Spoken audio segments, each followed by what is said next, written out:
The line project, Saudi Arabia का एक futuristic vision जिसके अनाउंस न्यूज ने पूरी दुनिया को हिलाकर रख दिया।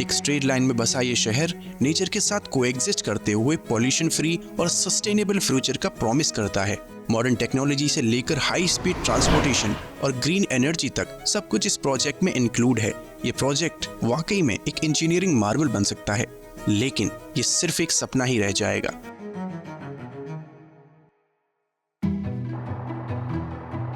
इस प्रोजेक्ट की कॉस्ट बिलियंस में है और क्रिटिक्स का कहना तो ये है कि ये सिर्फ पैसा ज़ाया करना है। उनका कहना है कि इस डिज़ाइन में काफ़ी प्रैक्टिकल प्रॉब्लम्स हैं, जैसे कि लोगों को इतनी लंबी डिस्टेंस कवर करना और एक्सट्रीम डिजर्ट क्लाइमेट में कंस्ट्रक्शन करना। इन सब की वजह से इस प्रोजेक्ट की वायबिलिटी पर सवाल उठते हैं और कंप्लीशन का टाइम फ्रेम भी अनसर्टेन है। तो क्या ये एम्बिशियस प्रोजेक्ट कभी कंप्लीट होगा भी या नहीं?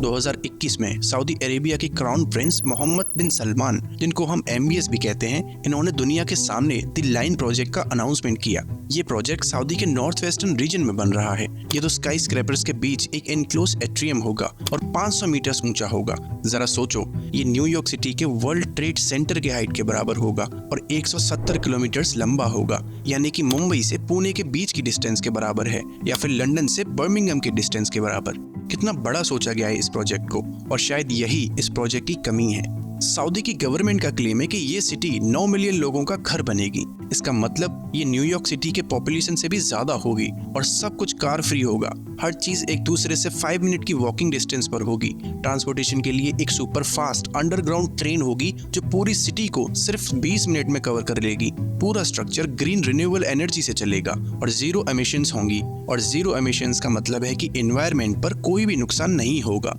इस सिटी में हमें मिलेंगी फ्लाइंग रोबोट टैक्सीज जो हमें डेस्टिनेशन तक ले जाएंगी। घर में रोबोटिक हाउसमेट्स होंगे जो हमारा काम करेंगे। एक आर्टिफिशियल मून भी बनाया जाएगा जो रात को बहुत चमकेगा, और जुरासिक पार्क जैसे एनिमेट्रॉनिक्स भी होंगे। पूरा सिटी एडवांस टेक्नोलॉजी और फ्यूचरिस्टिक डिजाइन से भरा होगा। ये सब सुनने में एक साइंस फिक्शन मूवी जैसा लगता है, और सऊदी की गवर्नमेंट का कहना है कि ये पूरी तरह से रिवॉल्यूशन होगा अर्बन डिजाइन और ह्यूमन लिविंग एक्सपीरियंस में। लेकिन दोस्तों, रियलिटी तो कुछ और ही कह रही है। प्रोजेक्ट का कॉस्ट अब 200 बिलियन से बढ़कर 2 ट्रिलियन हो गया है और अब तक सिर्फ 2.4 किलोमीटर का ही कंस्ट्रक्शन हुआ है। बहुत से लोग और एनालिस्ट मान रहे हैं कि ये प्रोजेक्ट कभी कंप्लीट ही नहीं होगा। इंजीनियरिंग मैनेजमेंट और फाइनेंशियल प्रॉब्लम्स ने प्रोजेक्ट को डिले कर दिया है। एनालिस्ट तो यहाँ तक कहते हैं कि ये प्रोजेक्ट अनरियलिस्टिक है और ये सिर्फ एक सपना है जो कभी सच नहीं होगा। और ये सब इसीलिए कहा जा रहा है क्योंकि सऊदी की गवर्नमेंट ने अपनी इनिशियल टारगेट को रिवाइज कर दिया है और अब वो 2030 तक 2.4 किलोमीटर कंप्लीट करने का प्लान बना रहे हैं। प्रोजेक्ट के इनिशियल फेज में ही काफी इंजीनियरिंग और मैनेजमेंट प्रॉब्लम्स आए हैं। एक बिगेस्ट चैलेंज तो ये है कि 170 किलोमीटर लंबी सिटी में एफिशिएंट ट्रांसपोर्ट और यूनिक नेबरहुड कैसे बनाया जाए। अगर ट्रेन को 170 किलोमीटर के डिस्टेंस को सिर्फ 20 मिनट्स में कवर करना है तो उसे 510 किलोमीटर पर आवर की स्पीड से चलना पड़ेगा, जो अब तक की किसी भी ट्रेन से सबसे ज्यादा फास्ट है। शंघाई मागलेव ट्रेन फास्टेस्ट ट्रेन है जो अब तक बनी है और ये भी सिर्फ 431 किलोमीटर पर आवर तक जा सकती है। तो 20 मिनट्स में कवर करना तो बिल्कुल इम्पॉसिबल है। फिर हर नेबरहुड को यूनिक बनाने के लिए आर्किटेक्ट्स को काफी स्ट्रगल करना पड़ रहा है। मैथमेटिशियंस और फिजिसिस्ट ने भी इसके लीनियर डिजाइन को क्रिटिसाइज किया है और कहा है कि ये प्रैक्टिकल नहीं है। दूसरी तरफ MBS की लीडरशिप काफी कंट्रोवर्सी में रही है।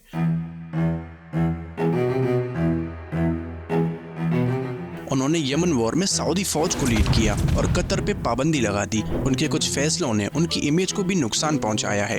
MBS के फादर किंग सलमान ने उनको 2015 में डिफेंस मिनिस्टर बना दिया था और फिर 2017 में MBS ने अपने राइवल्स को साइड में करके खुद को अकेला क्राउन प्रिंस और असली रूलर बना लिया और उनकी पावर और अथॉरिटी पूरे देश में सबसे हाईएस्ट है। सऊदी अरेबिया की इकोनॉमी ऑयल पर बहुत ज्यादा डिपेंड करती है। उनकी गवर्नमेंट की 87% इनकम और 90% एक्सपोर्ट अर्निंग सिर्फ ऑयल से आती है और मोहम्मद बिन सलमान चाहते हैं कि इकोनॉमी को अलग अलग चीजों में एक्सपेंड किया जाए। उनका प्लान है कि टूरिज्म और बड़े बड़े प्रोजेक्ट से इकोनॉमी को बूस्ट किया जा सकता है। UAE को एग्जाम्पल मानकर उन्होंने नियोम नाम का एक बड़ा प्रोजेक्ट शुरू किया है। ये प्रोजेक्ट उनके विजन 2030 प्लान का सबसे इम्पोर्टेंट हिस्सा है। नियोम एक बहुत ही बड़ा अर्बन डेवलपमेंट प्रोजेक्ट है जिसमें 500 बिलियन खर्च किए जा रहे हैं और इस प्रोजेक्ट का मेन मकसद है कि सऊदी अरेबिया की इकोनॉमी को ऑयल पे डिपेंड करने से रोकना। बेसिकली ये सब सऊदी अरेबिया की कोशिश है अपनी इकोनॉमी को डाइवर्सिफाई करने की, ताकि वो सिर्फ ऑयल पर ही ना टिके रहें। लेकिन इस प्रोजेक्ट के एनवायरनमेंट पे भी बुरे असर होने वाले हैं।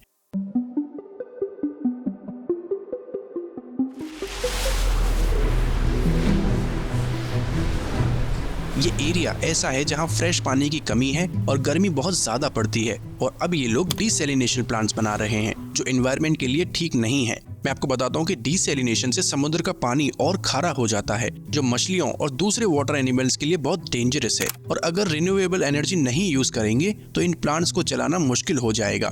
नियोम के एरिया में गर्मी का मौसम इतना खतरनाक होता है कि टेम्परेचर 38 डिग्री सेल्सियस तक पहुंच जाता है। इससे वहां पर रहना और भी मुश्किल हो जाता है। तो ओवरऑल ये प्रोजेक्ट एनवायरनमेंट के लिए काफी चिंताजनक है। पानी की प्रॉब्लम, गर्मी का इशू और मरीन लाइफ को खतरा, ये सब मिलकर एक बड़ा एनवायरमेंटल चैलेंज क्रिएट कर रहे हैं।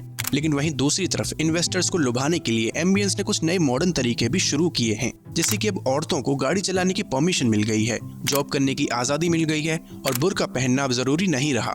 ये सब चेंजेस उन्होंने अपनी कंट्री की इमेज दुनिया में अच्छी दिखाने के लिए किए हैं। 2021 में पहली बार सऊदी अरेबिया में एक ऐसा बीच खुला जहां औरतें बिकनी पहन के घूम सकती हैं। फिर 2023 में सऊदी टूरिज्म वालों ने ये भी बोला कि LGBT लोग भी यहाँ पर आ सकते हैं। ये सब नए रूल्स सऊदी सोसाइटी को मॉडर्न और आगे बढ़ाने के लिए बनाए गए हैं और MBS यही चाहते हैं कि दुनिया उनके देश को प्रोग्रेसिव समझे।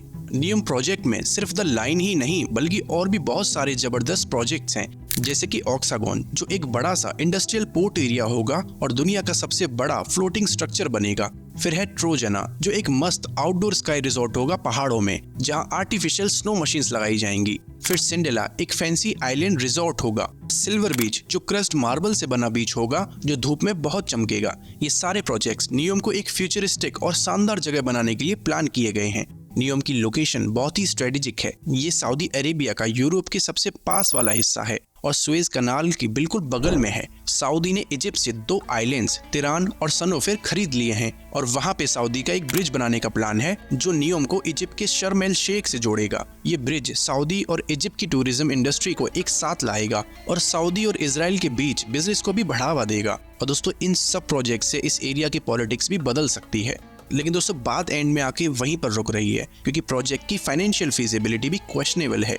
नियोम के फर्स्ट 2.4 किलोमीटर्स का कॉस्ट ही 100 बिलियन से ज्यादा है। इनिशियल प्रोजेक्शन 200 बिलियन का था लेकिन अब लगता है कि ये टोटल कॉस्ट $1 ट्रिलियन से भी ज्यादा हो सकती है। सऊदी की गवर्नमेंट फॉरेन इन्वेस्टर्स को अट्रैक्ट करना चाहती है लेकिन राइजिंग कॉस्ट और ह्यूमन राइट्स के इश्यूज के कारण ये मुश्किल हो रहा है। सऊदी की गवर्नमेंट का प्लान है कि वो अरामको के शेयर्स बेचकर या फिर ऑयल का प्राइस बढ़ाकर फंडिंग को जुटाया जाए, लेकिन ये भी लॉन्ग टर्म सोल्यूशन नहीं है। दोस्तों द लाइन एक बहुत ही एम्बिशियस प्रोजेक्ट है लेकिन जितनी बड़ी विजन है उतने ही बड़े प्रॉब्लम्स इसको बनाने में आ रहे हैं। तो आप मुझे बताइए कि आपको क्या लगता है, क्या ये प्रोजेक्ट सक्सेसफुल होगा? नीचे कमेंट्स में जरूर बताएं और अगर आपको ये वीडियो पसंद आई है तो लाइक करें, शेयर करें और सब्सक्राइब करना ना भूलें।